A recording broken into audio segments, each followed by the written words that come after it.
बायतीची जवळपास ब्राह्मण समाजाला आतापर्यंत एकाही पक्षाने तिकीट दिलेलं नाही, आपल्या पक्षाने देखील नाही. काय सांगणार आहे? मी तनुष माहिती, आम आदमी पार्टी शहर अध्यक्ष. 2-3 दिवसापूर्वी मी रमेश सरांकडे आणि मॅडमकडे येऊन गेलो, त्यांच्याशी बोलणं झालं, पण मला उशीर झाला. मी पण आमच्या पार्टीकडनं त्यांना कुठं तिकीट देऊ शकलो नाही. आणि त्यांच्यामुळे आम्हाला असं कळलं की ब्राह्मण समाजाच्या कोणत्याच व्यक्तीला तिकीट मिळालेलं नाही. त्या दिवसापासून मला खूपच असं गिल्टी फील होत होती, खंत वाटत होती की आपणही मागं राहिलो. सरांना आपण विचारलं पण नाही. मागच्या वेळेसच्या निवडणुकीला विचारला पण यावेळेस आम्हाला उशीर झाला. ती खंत माझ्या मनात तर आजही आहे. ती खंत असल्यामुळे मी आज मॅडम आणि सरांकडे आलेलो आहे आशीर्वाद घेण्यासाठी. मी म्हटलं कमीत कमी तिकीट नाही दिला, सरांचा आशीर्वाद तरी घेऊ आणि इथून प्रचार सुरू करू. आमचे हे उमेदवार आहेत तैनियत मॅडम, MBBS डॉक्टर आहेत, त्यांना आम्ही तिकीट दिलेलं आहे. 10 प्रभाग 10 मधून उभे आहेत. त्यांच्या प्रचाराचा नारळ आम्ही सरांचा आशीर्वाद घेऊन फोडणार. सर, जवळपास ब्राह्मण समाजावर खरंच अन्याय झाल्यासारखं म्हटलं, पण कुठल्याही पक्षाने तिकीट दिलेलं नाही आहे. तर नेमकं काय सांगणार आहे आपण, ते काय भावना आहेत आपल्या? मी रमेश देहेडकर, सामाजिक कार्यकर्ता आहे. माझा तसा कोणत्याही पक्षाशी काही तसा संबंध नाही, मी कुठल्याही पक्षाचा सभासद पण नाही. पण ह्या निवडणुकीत जे आम्ही पाहिलेलं आहे की भाजप शिवसेना यांनी ब्राह्मण समाजाला गृहीत धरलेलं आहे.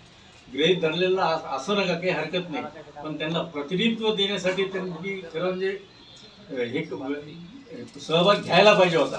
कोणत्या तरी तरुणांना, ब्राह्मणातील तरुणांना, तरुणींना त्याच्यात प्राधान्य द्यायला पाहिजे होतं. इलेक्शनमध्ये, निवडणुकीमध्ये उभं तरी करायला पाहिजे होतं. आजपर्यंत असं म्हणत नाही की आम्ही तुम्हाला महापौर करतो की नगराध्यक्ष करतो, ते तर जाऊ द्या, पण साधं नगरसेवक जरी केला असतं त्यांनी तर आम्ही फार मोठं हे घेतलं असतं, सहकार्य केलं असतं. पण आज अशी परिस्थिती आहे की ब्राह्मण समाजाला गृहीत धरून त्यांना दुय्यम स्थान द्यायचं. त्याच्यामुळे आम्ही ब्राह्मण समाजाने असं ठरवलं, माझ्याकडे बऱ्याच लोकांच्या तक्रारी आल्या की असं आहे, तुम्ही याच्यात पुढाकार घ्या. तर आम्ही म्हणलो पुढाकार नाही घ्यायचं, मग आपल्याला याच्यावर बहिष्कारच टाकायचा, निवडणुकीवरच बहिष्कार टाकायचा मतदानावरती, तरच कुठला तरी पक्ष आपल्याला दखल घेईल आणि पुढच्या निवडणुकीमध्ये आपल्याला नक्की स्थान देईल. तर यामध्ये असं झालं की जे बडे नेते आहेत काही काही पक्षाचे, ते काय म्हणे की तुम्हाला काय करायचं, ब्राह्मणाला आम्ही एक दिलं ना मोठं मुख्यमंत्रीपद, आता ब्राह्मणाला काय गरज आहे, हे सुद्धा आम्ही याचा निषेध केला. आणि त्याप्रमाणे आम्ही आता लवकरच ब्राह्मण समाजाची बैठक घेऊन आम्ही आमची योग्य दिशा ठरवली जाईल त्याच्यामध्ये. Okay madam, start madam. Okay. नमस्कार, मी सामाजिक कार्यकर्ता रसना देहेडकर बोलते. ब्राह्मण समाजाला जरी वाळीत टाकलं आणि त्यांना तिकीट जरी दिले नाही, तरी आम्ही आज फुले, शाहू, आंबेडकर, आगरकर, धोंडोपंत, केशव कर्वे यांच्या विचारांनी चालणारे आहोत. आणि ब्राह्मणाला कुठे तुम्ही फुटतात तरी टाकलं तरी तो निश्चित वर येतो, हे आम्हाला माहिती आहे, त्याचं आम्हाला काही वाटत नाही. पण राग या गोष्टीचा येतो की तुम्हाला ब्राह्मणांचा द्वेष का, एवढंच मला वाटतं. दुसरं असं की आपल्या 10 नंबरमधनं क विभागातून या डॉक्टर टेहलीन या उभ्या आहेत आणि उच्च शिक्षित असून त्यांचे आचार विचार पण खूप चांगले आहेत.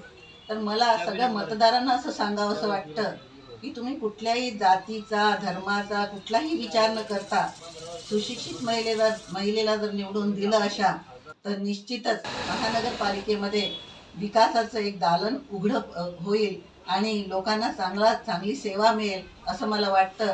तरी त्यांना त्या आम आदमी पार्टीच्या वतीने उभ्या आहेत, तरी त्यांना प्रचंड मताने निवडून द्यावे असं माझं म्हणणं आहे.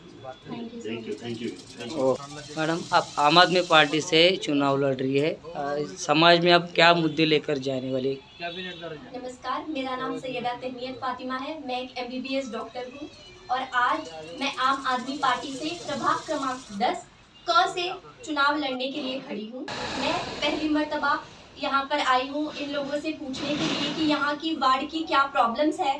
तो सर और मैडम से मेरी बात हुई, इन्होंने मुझे कचरा यहाँ के सारे जो भी और प्रॉब्लम्स है उसके बारे में बताया। तो मैं being a doctor ground level पे ये बहुत अच्छे से लोगों को समझ सकती हूँ कि इनकी क्या प्रॉब्लम है, और डेफिनेटली उसको सॉल्व करने की भी आशा रखती हूँ कि मैं इतना कर सकती हूँ। तो मैं आप लोगों से पहले तो मैं यहाँ से आशीर्वाद ले चुकी हूँ, और अब आप लोगों से विनती करती हूँ कि आम आदमी पार्टी को प्रभाग क्रमांक 10 क को वोट दीजिए। हम एक मौका दीजिए, आपको मौका दोबारा नहीं मिलेगा, कोई कंप्लेंट्स नहीं होगी। Thank you.